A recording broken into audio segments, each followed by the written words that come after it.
नमस्कार दोस्तों, मैं प्रशांत चौधरी, लेक्चरर ज्योग्राफी, राजकीय उच्च माध्यमिक विद्यालय फूलिया कला। स्माइल प्रोग्राम के अंतर्गत आज के ज्योग्राफी सब्जेक्ट के क्लास 12th का 6th पेपर आया है और उसको यहाँ मैंने सोल्व करने की कोशिश करी है। इसके अंदर पहला क्वेश्चन, आर्थिक भूगोल के 4 उपक्षेत्रों के नाम लिखिए। इसी तरह हिमाचली क्षेत्रों में परिवहन यानी किन पशुओं का प्रयोग किया जाता है। इसी तरह यहाँ पे टोटल मिला के 10 क्वेश्चन हमारे दे रखे हैं। पहला क्वेश्चन है, आर्थिक भूगोल के 4 उपक्षेत्रों के नाम लिखिए। यह आप देख रहे हैं कि भूगोल को 2 पार्ट में बांटा है, भौतिक भूगोल और मानव भूगोल। मानव भूगोल को यहाँ फर्दर डिवाइड किया आर्थिक भूगोल में। आर्थिक भूगोल के यहाँ हम 4 पार्ट देख रहे हैं, संसाधन भूगोल, कृषि भूगोल, औद्योगिक भूगोल और परिवहन भूगोल। संसाधन भूगोल में हम विभिन्न संसाधनों के बारे में बात करते हैं। कृषि भूगोल में विभिन्न कृषियों के बारे में बात करते हैं, जैसे विस्तृत कृषि, सघन कृषि, जीवन निर्वाह कृषि। औद्योगिक भूगोल में हम विभिन्न उद्योगों की बात करते हैं और परिवहन भूगोल में हम विभिन्न परिवहन के माध्यम जैसे सड़क परिवहन, जल परिवहन, वायु परिवहन की बात करते हैं। यहाँ इकोनॉमिक ज्योग्राफी को इसी तरह एग्रीकल्चर, इंडस्ट्रियल, ट्रांसपोर्ट और रिसोर्स एंड ज्योग्राफिकल डेवलपमेंट में दिखाया गया है। दूसरा क्वेश्चन है हमारे सामने, हिमाचली क्षेत्रों में परिवहन हेतु किन पशुओं का प्रयोग किया जाता है। अब यहाँ हमें एक वर्ड समझने की जरूरत है, परिवहन किसे कहते हैं।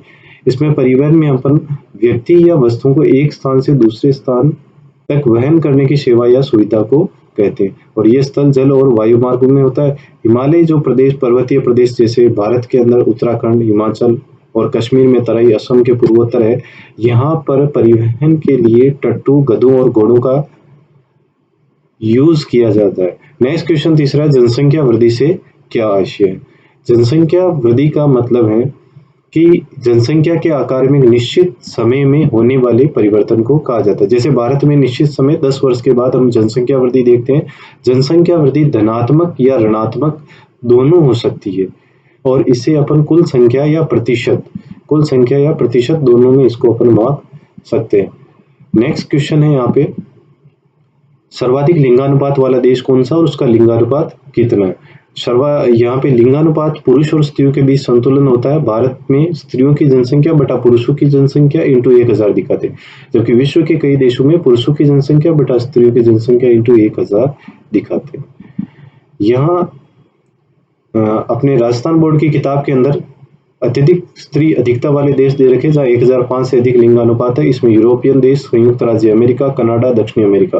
विकिपीडिया के अनुसार सियरा लीओन हाईएस्ट फीमेल रेशियो है, जहाँ पे 0.96 मेल वर्सेस फीमेल्स है। ग्रामीण और नगरीय जनसंख्या में अंतर लिखो, ये हमारा 5वां क्वेश्चन है। यहाँ पे ग्रामीण जनसंख्या जो किसे कहते हैं, गांव में रहने वाली कृषि अथवा प्राकृतिक क्रियाकलापों में जो संलग्न होती है, जबकि नगरों में निवास करने वाली गैर कृषि कार्य जैसे उद्योग, अन्य सेवा में संलग्न जनसंख्या को नगरीय जनसंख्या कहते हैं। ग्रामीण और नगरीय जनसंख्या में आयु, लिंग, संगठन, व्यावसायिक संरचना, जनसंख्या का घनत्व और विकास का स्तर अलग अलग होता है। यहाँ नेक्स्ट हम देखते हैं कि विश्व में कुल जनसंख्या का 50% से अधिक नगरों में निवास करता है और यहाँ पे हम टेबल में देख सकते हैं, जैसे एशिया के अंदर ये नगरीय जनसंख्या की बजाय ग्रामीण जनसंख्या अधिक है। अफ्रीका में भी ऐसे ही नगरीय के बजाय ग्रामीण जनसंख्या ज्यादा है, जबकि यूरोप, लैटिन अमेरिका, उत्तरी अमेरिका और ओशिनिया में नगरीय जनसंख्या ग्रामीण जनसंख्या की अपेक्षा ज्यादा है। और यहाँ हम इसे टेबल के अंदर भी देख सकते हैं इसको कि ग्रामीण नगरीय जनसंख्या और नगरीय जनसंख्या में ये जो डिफरेंस दिखा रखा है, एशिया, यूरोप, अफ्रीका, इनको यहाँ से हम देख सकते हैं। नेक्स्ट इसके बाद यहाँ पे उच्च नगरीय जनसंख्या, जहाँ पे 60 से अधिक प्रतिशत है नगरीय जनसंख्या, इनमें अमेरिका, कनाडा जैसे देश है। मध्यम नगरीय जनसंख्या में 40 से 60 है, यहाँ चीन, अफ्रीका वाले देश। और न्यून जनसंख्या जिसमें 40 से कम है, इसमें भारत जैसे, पाकिस्तान, बांग्लादेश जैसे देश सम्मिलित है।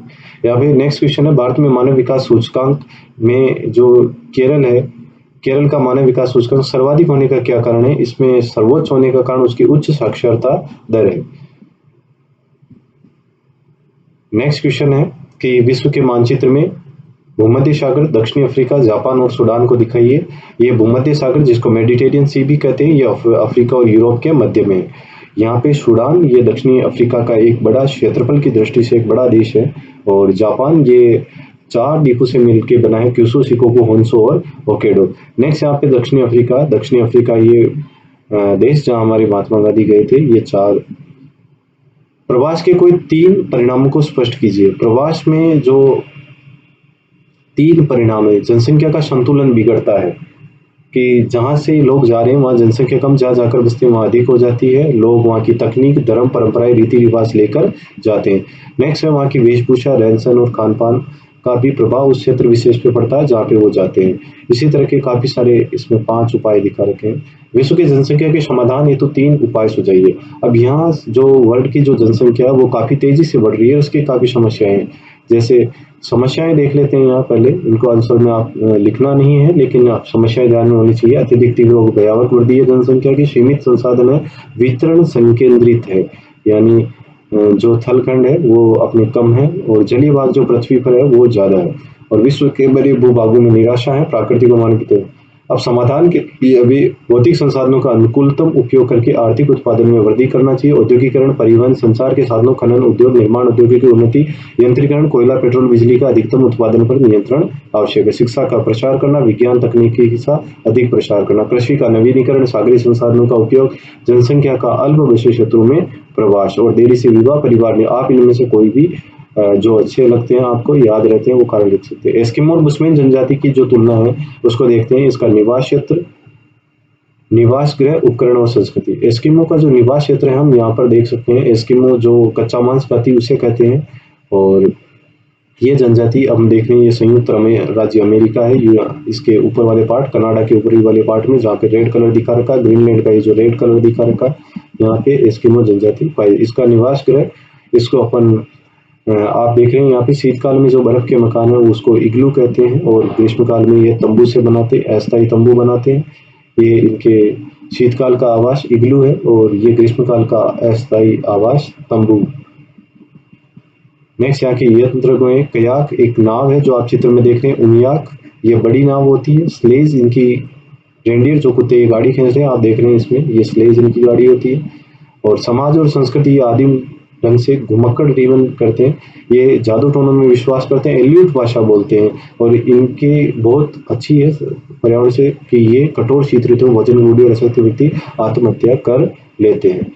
नेक्स्ट यहाँ पे बुशमैन जनजाति, ये कालाहारी के मरुस्थल अफ्रीका के अंदर है। कालाहारी का मरुस्थल दक्षिण अफ्रीका में है। ये यहाँ पर रहते हैं, लगभग 10,000 जनसंख्या है इनकी, और इनका जो निवास क्षेत्र है ये 18 डिग्री दक्षिण अफ्रीका से 24 डिग्री दक्षिण अफ्रीका के मध्य बेचुवाला लैंड में। और कालाहारी का मरुस्थल उबड़ खाबड़ है। यहाँ औसत वर्षा 25 सेंटीमीटर से, तापमान वर्ष भर ऊंचा, मतलब प्राकृतिक रूप से यहाँ पे काफी कठोर संघर्ष करना पड़ता है। ग्रीष्म ऋतु का काल लंबा होता है। ये दक्षिण अफ्रीका का एक कटआउट मैप दिखा रखा है जिसमें कालाहारी का मरुस्थल दिख रहा है, और यहाँ विभिन्न जनजातियां आपको दिख रही है इसमें। सॉरी, यहाँ पे बुशमैन जनजाति आपको इसमें दिख रही है। और इनका निवास गृह आप देख रहे हैं, इनके खालों से ये खुले में टहनियां, घास और जानवरों की खालों से घुमदाकार झोंपड़ी में रहते हैं। बुशमैन लोगों का गांव वेर्प में लगभग 8 से 10 झोंपड़ियां होती है। आप इनकी झोंपड़ियां देख रहे हैं। बुशमैन व्यक्ति इनके बाहर, इनके औजार के अंदर ये नुकीला तीर कमान, नुकीला डंडा, भाला, बर्छा, अग्निदंड आदि इनके प्रमुख औजार हैं, और ये विष बुझे तीरों का प्रयोग करते हैं। सुदुर्ग और जिराफ के पैरों की हड्डियों को घिसकर नुकीला बनाया जाता है और तीर के अग्रभाग पर लगाते हैं।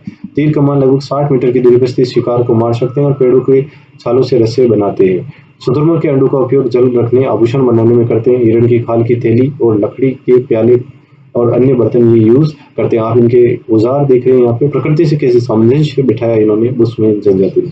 समाज और संस्कृति में यहाँ का जो सामुदायिक समुदाय होता है, इसके अंतर्गत बुशमैन लोगों का एक छोटा सा दल होता है।